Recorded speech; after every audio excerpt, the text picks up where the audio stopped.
Je suis Théo Brigand, je suis doctorant en sociologie au CERMES 3.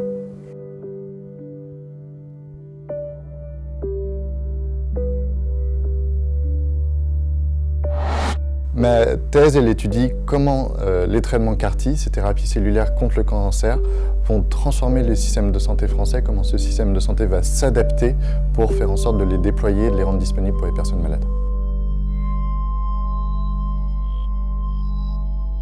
Et cette thèse, je l'ai construite dans le cadre d'un parcours professionnel parce que je ne viens pas du milieu académique directement. J'ai une formation en affaires publiques et représentation des intérêts, donc en lobbying, une formation de l'IEP de Bordeaux. Et après cette formation, j'ai travaillé dans des associations. Et c'est notamment quand j'ai travaillé à la Ligue contre le cancer puis à Médecins du Monde que je me suis intéressé à des thérapies qui s'appellent les traitements CAR-T. Ce sont des thérapies cellulaires contre le cancer qui sont assez révolutionnaires dans ce qu'elles permettent de réaliser, mais qui sont arrivées sur les marchés en 2017 et 2018 avec des prix particulièrement élevés. Et c'est de là que j'ai construit un projet de thèse en sociologie sur lequel je travaille aujourd'hui. Les CAR T-cells, ça veut dire Chimeric Antigen Receptor T-cells, en fait ce sont des thérapies cellulaires contre le cancer.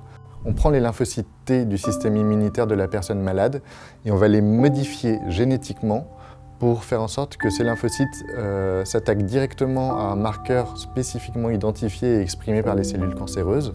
Et donc les lymphocytes T, au moment de la réinjection dans le corps de la personne malade, vont s'attaquer directement au cancer. Il s'agit finalement de reprogrammer le système immunitaire de la personne malade contre son cancer. Alors j'ai différents terrains d'observation et d'analyse pour produire du matériel par rapport à ces traitements. J'ai un terrain un peu historique sur l'histoire du développement de ces traitements et sur la propriété intellectuelle liée à ces traitements, notamment entre les équipes académiques et les industriels du médicament qui ont amené le développement jusqu'au marché. Et le dernier terrain que j'ai, qui est finalement, je pense, le cœur de ma thèse et de mes recherches, c'est de voir comment ça se passe les CAR-T dans la vie réelle, c'est-à-dire comment les établissements hospitaliers s'approprient ces traitements, et donc de voir comment ça se passe véritablement dans le soin, dans la clinique, entre le médecin et son patient. Alors quand je suis arrivé sur les terrains, j'avais cette question du prix qui est vraiment la source de mon projet de thèse en tête. Et donc j'avais une forme d'importance extrême qui était mise sur cet enjeu. Et le fait d'aller dans les établissements hospitaliers, ça m'a permis de relativiser cette question du prix puisque j'ai pu constater que dans la relation de soins, dans le quotidien médical, c'était une question qui était présente mais qui n'était pas centrale, voire qui pouvait être sortie de l'hôpital et extériorisée par des outils administratifs.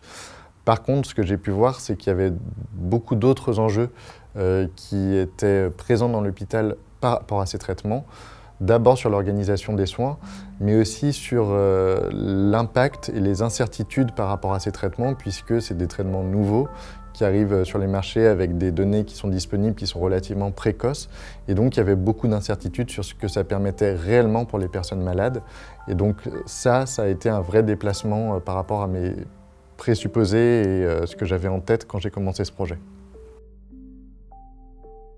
Si je vais donner des conseils à de nouveaux doctorants, ce serait de faire en sorte de s'appuyer sur les autres doctorants et doctorantes qui sont présents dans le laboratoire.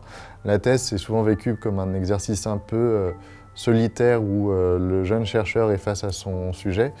Sauf qu'on est dans des laboratoires où il y a d'autres doctorants qui vivent à peu près des parcours, des questionnements et des interrogations communes et qui ont aussi une expérience de ce travail de recherche.